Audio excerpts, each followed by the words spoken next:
वो जेल जाने वाले हैं जल्दी, क्योंकि उनको तो इंस्ट्रक्शंस आरएसएस और बीजेपी से आती हैं, और आरएसएस और बीजेपी का जो तार जुड़े हुए हैं वो पाकिस्तान और चाइना की इस्टेब्लिशमेंट से जुड़े हुए हैं। उनको सिर्फ हिंदू और मुसलमान करना है। मुस्लिम कम्युनिटी अब भारत देश की सबसे बड़ी ताकत के रूप में पूरी दुनिया में जितने भी मुस्लिम देश हैं उनसे भारत के लिए अच्छी नेगोशिएशन करने के लिए मेरा ये मानना है, दुनिया में सबसे ज़्यादा जो मुस्लिम पॉपुलेशन है उसका जो सबसे ज़्यादा दूसरे नंबर की मुस्लिम पॉपुलेशन है वो भारत में है, उसका अच्छा इस्तेमाल करके हमें मुस्लिम देशों से, खाड़ी देशों से और ईरान से भारत देश के लिए अच्छे से अच्छा एक डील लेनी चाहिए, चाहे वो पेट्रोलियम के लिए हो, चाहे वहाँ जितने भी हमारे 1 करोड़ लोग जो भारतीय काम कर रहे हैं, जो यहाँ पे विदेशी मुद्रा लाते हैं, उनके लिए एक अच्छी तरीके से नेगोशिएट करने के लिए मेरे ख्याल से मुस्लिम समाज यहाँ का एक सबसे बड़ी भारत की ताकत बन के उभर रहा है। जो लोग ईरान के लिए छाती पीट रहे हैं वो ईरान चले जाएं। जो लोग चाइना के लिए और पाकिस्तान के लिए छाती पीट रहे हैं अपनी, वो चाइना और पाकिस्तान चले जाएं। संभल के जो एसपी हैं उनके लिए मेरी ये सीधी सलाह है। इस प्रकार जो भी हैं वो उनके लिए सीधी सलाह है, चाइना और पाकिस्तान के एजेंडे पे ना चलें, भारत के बारे में सोचें। वो भारत की शपथ लेके इतने जो अपनी जो ड्यूटी कर रहे हैं ना, वो जो वर्दी में जो उनको बेनिफिट मिल रहे हैं जिसके शायद वो डिजर्व भी नहीं करते हैं, वो उसके बारे में तो इन्वेस्टिगेशन होगी, कभी कोई अच्छी सरकार आएगी। लेकिन जो वो पद पे रह के जो फैसिलिटीज़ जो इंजॉय कर रहे हैं वो भारत के संविधान की वजह से है, भारत के लोगों की वजह से है। तो भारत के लोगों की तरफ और भारत के संविधान के प्रति अपनी वफादारी रखें, चाइना और पाकिस्तान की तरफ अपनी वफादारी ना रखें।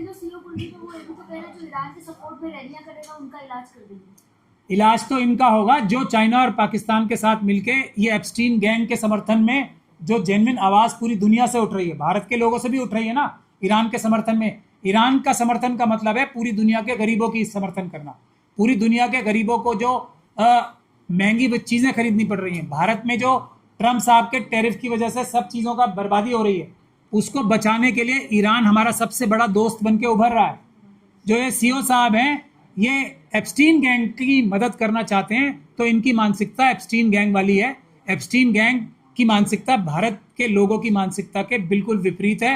हमारे यहाँ बच्चों की इज्जत की जाती है, बच्चों को बचाया जाता है, बच्चों की बेइज्जती नहीं की जाती, बच्चों का बलात्कार नहीं किया जाता, बच्चों को काट के खाया नहीं जाता। मुद्दे पर इलाहाबाद हाई कोर्ट ने संभल के डीएम और एसपी से कहा अगर आपसे लॉ एंड ऑर्डर नहीं संभल सकता तो इस्तीफा दे दीजिए। किसने कहा? इलाहाबाद हाई कोर्ट ने टिप्पणी है। इलाहाबाद हाई कोर्ट ने कोई जजमेंट पास की होगी और मैंने वो जजमेंट शायद तो इलाहाबाद हाई कोर्ट जो उच्च न्यायालय है उसके पास तो पावर्स है ना, वो स्पेसिफिक डायरेक्शंस पास कर दें, उनके पास ये शक्ति है। मेरे ख्याल से टिप्पणी की होगी या ऑर्डर पास किया, मैंने देखा नहीं तो मैं इस पर ज़्यादा टिप्पणी नहीं कर सकता, लेकिन मैं अपने विचार इस बारे में टिप्पणी मैं नहीं करना चाहूँगा। लेकिन मैं कानून की पोजीशन आपको बताना चाहूँगा। जो सड़कें हैं, जो पार्क्स हैं, वो देश की जनता की धरोहर हैं, और अगर कोई धार्मिक गतिविधि करने के लिए कुछ समय के लिए ये पार्क या सड़कें चाहिए तो बेशक ये उस समुदाय के लोगों के का नागरिकों का हक है, कानूनी हक है, उनको मिलना ही चाहिए।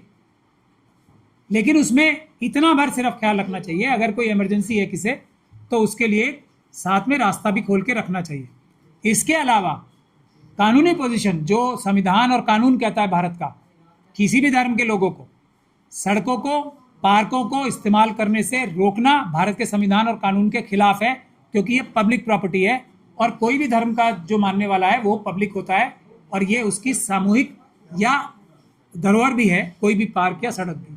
ये कानून में पोजीशन है, जिस समय डील करेंगे तो यही बात है जो मोटा मोटी देश के नागरिकों को मैं बता रहा हूँ।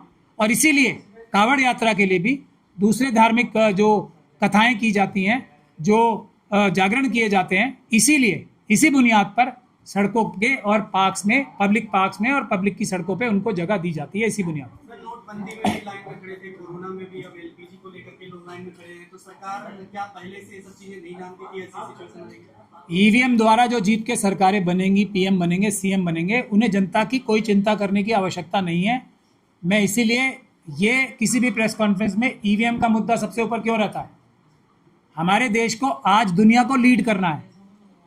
ये ईरान युद्ध से एकदम साफ हो गया है क्यों नहीं कर पा रहा? क्योंकि जनता के चुने हुए प्रधानमंत्री नहीं है देश में, ईवीएम के चुने हुए हैं। तो ईवीएम के चुने हुए जो प्रधानमंत्री हैं उनको जनता से क्या लेना? जनता लाइन में लगे या भाड़ में जाए या मर जाए। सैकड़ों थे ना कोरोना टाइम में भी, जब ताली और थाली बजाने के लिए बोल रहे थे मोदी जी। तो ये बिल्कुल साफ बात है, ईवीएम का साथ जब तक रहेगा आरएसएस और बीजेपी को, उन्हें किसी जनता के बारे में कुछ सोचने की जरूरत नहीं है। उन्हें उनका एप्स्टीन गैंग मुबारक हो, वो एप्स्टीन के साथ अपने संबंधों को एंजॉय करें, लेकिन देश ये होने नहीं देगा साहब। ईरान एक मुस्लिम कंट्री है, वहाँ के लोग खमेनी की मौत पे सेलिब्रेट कर रहे हैं और भारत में लोग शोक मना रहे हैं। देखिए एप्स्टीन मैंने अभी आपको बताया, एप्स्टीन मानसिकता के लोग ईरान के अंदर भी हैं। वो लोग बेशक ये दुनिया इस वक्त डिवाइडेड है दो खेमों में।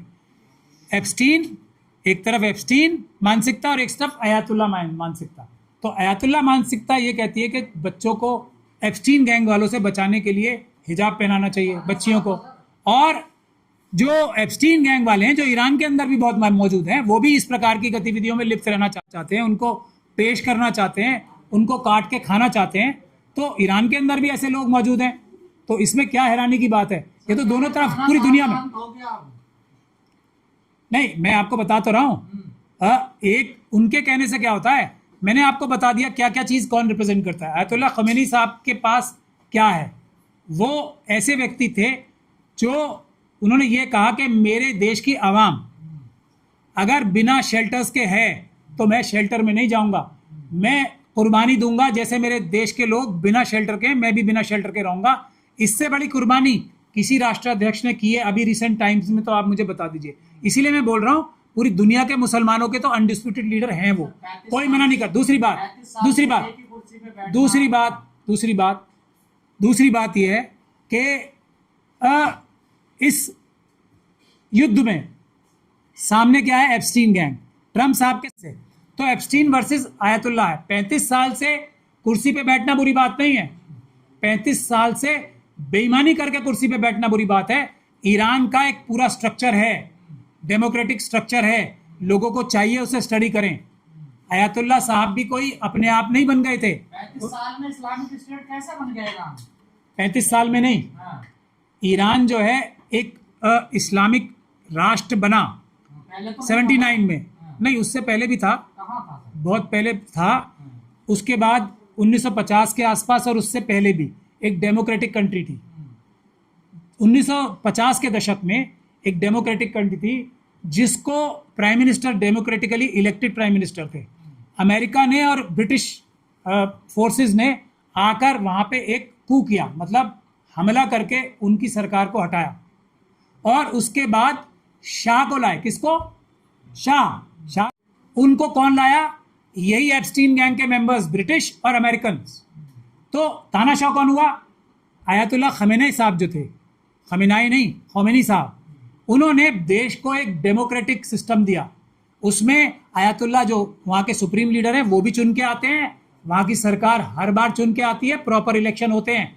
अब वहाँ के स्ट्रक्चर को बनाना ऐसा बहुत ज़रूरी था जिससे ये एप्स्टीन मानसिकता जो आज से नहीं 100 साल से ज़्यादा चली आ रही है, जो इस आयतुल्ला या इस्लामिक सभ्यता मान लो इसे आप, उसके खिलाफ है। बच्चों को जला के खाने वाली सभ्यता जो है, बच्चों के बलात्कार करने वाली सभ्यता जो है, बच्चों को परोसने वाली सभ्यता जो है, ईरान को चारों तरफ से घेर के और मिडिल ईस्ट की बाकी कंट्रीज को भी घेर के रखी हुई थी, और एक के बाद एक कंट्रीज को गंदा और घिनौना बना रही थी। वहाँ पे शराब का इंट्रोडक्शन करा रही थी, वहाँ पे दुनिया भर की एप्स्टीन की बदकारियों का इंट्रोडक्शन करा के आपने वहाँ का माहौल देखा है। ईरान में भी ये रेवोल्यूशन आने से पहले, इस्लामिक रेवोल्यूशन आने से पहले आपने वहाँ देखा है कितनी ड्रग्स होती थी वहाँ पे, कितना व्यभिचार होता था वहाँ पे, कितने एप्स्टीन गैंग की एक्टिविटीज होती थी। उस सब को रोका। पूरी दुनिया से जो एप्स्टीन के हमले होते थे ईरान के ऊपर, एक अकेली कंट्री के ऊपर, सैंक्शंस, हमले डायरेक्ट और इनडायरेक्ट, उससे अपनी देश के लोगों को बचा के रखने के लिए कुछ तो हार्डलाइन मेजर्स लेने थे ना। वो हार्डलाइन मेजर्स लिए, अपने देश को बचा के रखा। वरना ईरान की बच्चियां भी जैसे पड़ोसी देशों की बच्चियों को उठा के, इजराइल की देश की बच्चियों को उठा के क्या क्या गंदे और घिनौने काम नहीं करवाए जा रहे, वो ईरान के अंदर भी होता। ये आयतुल्ला खमेनी साहब को और खमेनी साहब को ख़ुमैनी साहब को और ख़ुमैनी साहब की ये दुनिया को, पूरी दुनिया को गिफ्ट है ये, जिसको हमें इम्प्लीमेंट करने के लिए सबको कोशिश करनी चाहिए। इतने हमले होने के बाद पे और डेमोक्रेसी भी बचा के रखी। आप बार-बार F-15 कह रहे हैं, लेकिन आपको नहीं लगता परमाणु हथियार बना रहा है? सारा बना रहा है। विवाद देखिए, ये भी ख़मेनी साहब को क्रेडिट जाना चाहिए कि उन्होंने ये फतवा दिया कि ईरान परमाणु हथियार नहीं बनाएगा। अगर मेरे जैसे किसी व्यक्ति से पूछा जाए, मेरे जैसे क्या किसी भी नॉर्मल इंसान से पूछा जाए, अगर इजराइल, अगर अमेरिका, अगर दुनिया के बाकी देश, पाकिस्तान तक अगर परमाणु बम बनाता है तो भारत ने परमाणु बम बनाया था या पाकिस्तान ने बनाया था? क्यों? क्योंकि भारत जो है पाकिस्तान का पड़ोसी देश था। ईरान भी पाकिस्तान का पड़ोसी देश है, इजराइल का पड़ोसी देश है। अपनी रक्षा के लिए एप्स्टीन मानसिकता से परमाणु बम, ईरान जो आतंकवादियों का अड्डा है, वहाँ परमाणु हथियार होना तो समझिए दुनिया के लिए खतरा है। ईरान ने आज तक कोई भी आतंकवादी एप्स्टीन गैंग के लोगों से जुड़े हुए नजर आ रहे हैं। जो सीरिया में इस समय राष्ट्राध्यक्ष हैं वो बेंजामिन नेतन्याहू यानी कि एप्स्टीन गैंग के मेंबर ही हैं। सब आतंकवादियों के, चाहे अलकायदा हो, ISIS हो, सब आतंकवादियों के संबंध, जो आतंकवादी हैं, जो इस्लाम का नाम खराब करके, इस्लाम का नाम मिसयूज करके भी आतंकवादी हैं, उनके सब के तार एप्स्टीन वालों के साथ हैं, ख़ामेनी साहब के साथ किसी का नहीं। हिजबुल्लाह को आतंकवादी संगठन कहना गलत है, हमास को आतंकवादी संगठन कहना गलत है, ये सच्चाई है। ख़ामेनी साहब पे लगातार अंतर्राष्ट्रीय कानून का उल्लंघन करने के आरोप लगते रहे, उन पर बैन भी रहा है, कितने लंबे समय से बैन चला रहा है। मैं वही एप्स्टीन गैंग ने बैन लगाया।